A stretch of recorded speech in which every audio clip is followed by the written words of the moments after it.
Hello, we are on week 13, card number 1. Let's flip the book.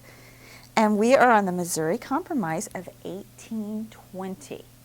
So the Missouri Compromise was a link to the Declaration of Independence. Do you know why?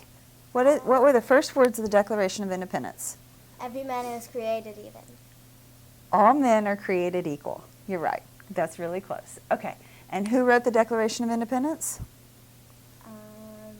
Thomas Jefferson. Good job. All right. So Thomas Jefferson wrote this, but did he mean that every person was equal? No. No. Who was not equal? The slaves. The people who were enslaved. You are correct. So people who were enslaved by others, who were taken from the continent of Africa, put into ships, brought to the United States, and sold here. These are people, and they lived in really poor conditions, extremely poor conditions. They had very yucky food or little food to eat many times. They couldn't even stay married to someone or stay with their children because they could just be sold away. They had no freedom. They couldn't go and do anything. All they did was work every single day, many times 7 days a week. And so these people who were enslaved people who had no rights were not given freedom in our Constitution. And because of that, God's not going to let something like that stand. And so God was working on this through all this time, and there was just tension. A lot of the tension was because of abolitionists. And abolitionists were very much against slavery. Many of them were Quaker. So who was one of the first? Who could we link this to from the beginning of the year? William Penn. Very good. Very good, because he was a Quaker. He also started what state? Pennsylvania. Very good. Okay, so he started Pennsylvania. And so the Quakers formed the Underground Railroad, and they were constantly saying this slavery thing is a really bad idea. And so the Quakers were generally in the North. The Southerners absolutely, completely had convinced themselves that they were doing the right thing with slavery. They had all kinds of justifications for it. But don't we, when we're doing things that are sinful too, we can come up with many justifications for it, can't we? We can, whenever we're doing something that's wrong or sinful, we can always think of justifications. And we need to be really careful about that and realize that if God says something is wrong, that it is wrong and we should not be doing it. So the Southerners were convinced they were right. The Quakers knew that they were wrong. They were the Quakers and others in the North, they were constantly batting heads with each other, but there was kind of an evenness about it because there were the same amount of states in the South as there were in the North. And so when bills came before Congress, the Northerners couldn't just abolish slavery because they didn't have enough votes, nor could the Southerners. And so Henry Clay, can you say Henry Clay? Henry Clay. Drafted the Missouri Compromise, and he said that Missouri would come in as a slave state and Maine would come in as a free state. So basically Missouri, which is right here on the line, would come in as a slave state where people could hold slaves, and Maine would be way up here, would be a free state. Now, what's important for you to remember about this is what? Can you tell me what you remember about this now? How the people had slaves. Yeah. And it wasn't right. It wasn't right. And also that because the Founding Fathers didn't do the right thing from the very beginning, they had to be constantly arguing and fighting and dealing with this and coming up with compromises that made no sense and coming up with new ideas that continued with the sin when they should have just dealt with it from the beginning. And so that's important for us too, that when we're doing something wrong, we need to stop it as soon as we can from the beginning and not continue, because it's just going to cause more and more and more and more problems down the road. And eventually slavery ended, but only after we had the United States Civil War, where hundreds of thousands of people died and even more people lost their property and lost relatives and lost so much because we had this war to finally end slavery. So if they had just solved it from the beginning, none of that would have had to happen. beginning, none of that would have had to happen.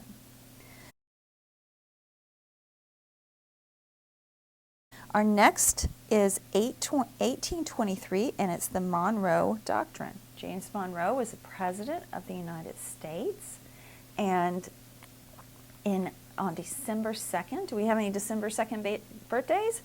If you do, put your name below. On December 2nd, 1823, James Monroe issued his annual address to Congress, and he said, and I'm quoting here, can you read it with me? The American continents are henceforth not to be considered as subjects for future colonization by any European powers. So he's saying that from here on out, the North and Central and most of South America, Europeans are not allowed to come in and colonize it. And that was a pretty bold statement. That was a statement because he didn't run Central America. He wasn't in charge of it. He wasn't in charge of Canada. But what was going on at the time was Europeans were going to many different continents, especially Africa, and they were colonizing it. They were saying, we're here, we're taking over, we're going to take your natural resources, and we might even fight your neighbors. And it was like, whoa, that's kind of shocking. And so he wanted to say, no one can come in here and start messing with like Cuba and Mexico and Central America, that it was going to be just like it was. And if they did, the United States military was going to come after them. And so it was a pretty big deal. And one of the reasons that he did it was that the Russians in 1821, the Tsar proclaimed that all area north of the 51st parallel. So you know how you have longitude, which are the lines that go up and down around the globe, and you have latitude, so the equator is the middle of the globe, and that's a latitude, and then you have rows that go around. Those are latitude lines, so above the 51st would be Russia. So they were claiming the top of the world. They were claiming the North Pole for themselves. And so that made President Monroe quite upset, because he didn't know if we were going to expand up there or not. And we were in Alaska a little bit at the time, and so he did not want the Russians to just take over that whole area. And so that's why he proclaimed this. So it's called the Monroe Doctrine. Can you say Monroe Doctrine? The Monroe Doctrine. And you can link that to the Russians, to Alaska. How about your Alaska facts? Let's take it to the max. You can link it to Mexico and Central America. You can link it to Europe, and especially to Cuba as well. So there's all kinds of things that you can link the Monroe Doctrine to. And then finally this week we have the Cherokee Trail of Tears. And we've talked a lot about that previously, but I think it's really important to go again on. The Cherokee and the Lumbee Indians were primarily in North Carolina and a little bit in South Carolina, and they were primarily in the mountain regions, and they had lived there for generation after generation after generation. And the white colonists wanted to come down there and move onto their land. And so they did. And so these Cherokee people, they had houses just like the colonists. They had nice wooden houses, like log cabin houses.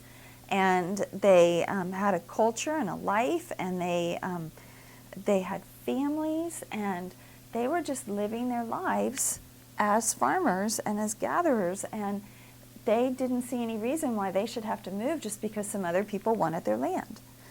But the white people, the new Americans, had been growing, and they wanted more land, and they wanted this land in particular. And so President Andrew Jackson said that they needed to go down, and that the United States needed to take over this land. And what made it worse was that before, Andrew Jackson's own life had been saved, and that of his military, when at the Battle of Horseshoe Bend in 1814, 500 Cherokees had come to his rescue and saved him. So it wasn't like there was animosity between Andrew Jackson and the Cherokees. He had been saved, his life had been saved by them, and he even adopted a Native American boy as his own child. So Andrew Jackson is one of those people that always makes me go, what was he thinking? You know, how could he have possibly done this? And so the Cherokee people knew that they were going to be moved, and instead of fighting, because they were fierce warriors, and they could have won perhaps, instead of fighting, they did something very different. They went to the Supreme Court, and they said, okay, so we're part of this country, and we're going to fight the way you're supposed to fight in this country. We're going to do it legally. And they went before the Supreme Court, and the Supreme Court ruled that they should stay. And the person who supported them in the Supreme Court was Reverend Samuel Worcester. Now, I was born in Worcester, Massachusetts, which is spelled the same way, Worcester. But we pronounce it Worcester, so I'm not sure how he pronounces it, but it's probably Worcester. So he was a missionary to the Cherokee, and he was trying to help them to stay alive. And so he convinced them to go to the Supreme Court, and Henry Clay,